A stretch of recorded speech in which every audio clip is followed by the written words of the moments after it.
Alright, so you're watching season 17 of your favorite binge slob, and what the heck happened to Marcus? Bro used to be ambitious, you know, he was a little shy, he had layers. Now he's just a straight up bitch. That, my friends, is called Flanderization. And I think Flanderization can either make or break a TV show. Most of the time, it's destroying it. Like straight up annihilating the original character for cheap laughs, ratings, and whatever weird stuff is going on in Hollywood. But every once in a while, it actually works. Like, actually makes the character better. Like, actually helps the show without turning it into a parody of itself. And the crazy part is, it's basically inevitable. Nobody wants 10 seasons of the exact same thing.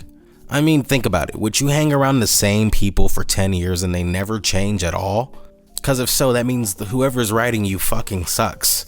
You need a better writer. So what is Flanderization? It's when one trait of a character gets pushed so far that it basically becomes their entire personality. The term actually comes from Ned Flanders from The Simpsons, who slowly became a full-on parody of himself as time went by. And yeah, most people hate this. You hear stuff like, this isn't what the character is anymore, or they got him. They got him. Okay, nobody's saying that. But here's the thing, Flanderization works when the trait was already there, and it is actually pushing the character to glorious heights that the character needs. What is that word you guys like to throw around? Development. It fails when that one trait replaces everything else. So today we're going to be breaking down when Flanderization actually works and when it completely destroys a character, because yeah, it could go both ways.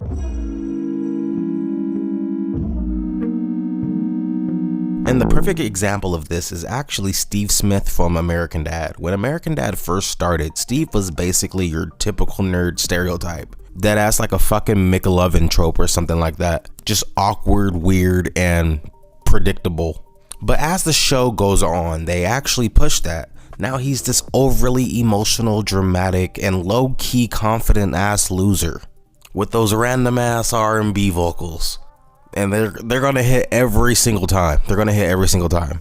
And you really can't say that about every Seth MacFarlane character. We'll get to that later.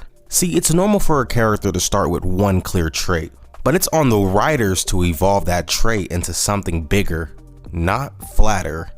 That's why shows like New Girl, It's Always Sunny in Philadelphia, and Abbott Elementary actually work long term.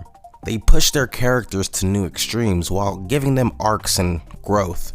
And it's not even just fictional TV. Look at people like Gordon Ramsay or Guy Fieri. They have strong personalities, but they didn't just become exaggerated versions of themselves over time. There was a time and a place for these traits, and they evolved them without losing who they are. And that's what makes a character more entertaining and even more memorable. But the funny thing is, you can't say that about every show, because when Flanderization goes wrong, it gets bad. Because most of the time, Flanderization doesn't build the character, it replaces them. And when that happens, you start getting characters that feel like shells of what they used to be. Like Stewie Griffin from Family Guy or Patrick Star from SpongeBob. Over time, all that development kind of just gets stripped away and you're just left with some gimmicks. The same jokes over and over again. And yeah, that eventually catches up to you. Because audiences aren't dumb. Take Stewie for example. He started off as an evil genius, plotting, calculating, actually dangerous. And somehow out of nowhere, he turned into a one-note, sassy lavender baby.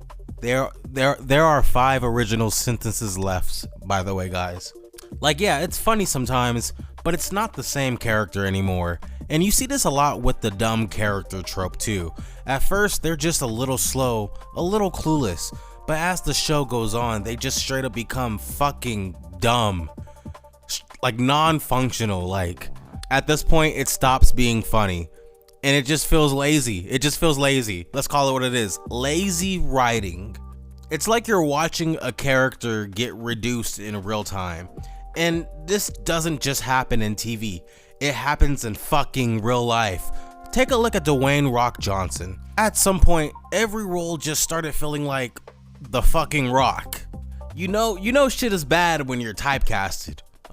Unpopular opinion. And it's not just The Rock, it's people who play the same character in everything that they play. Same energy, same personality, same damn delivery. And once people notice that, it loses its impact, because you're not just watching a character, you're watching a formula.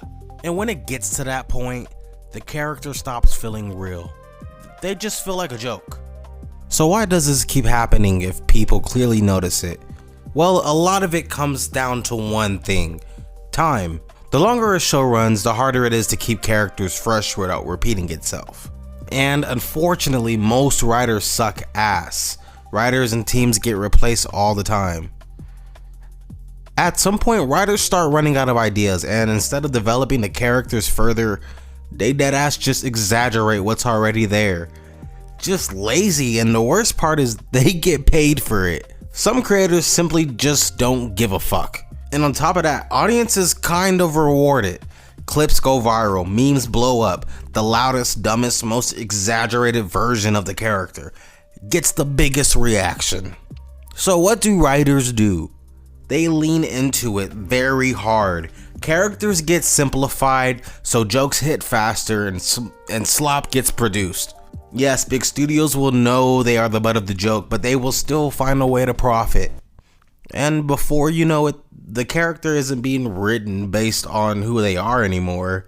They're being written based on what the audience expects.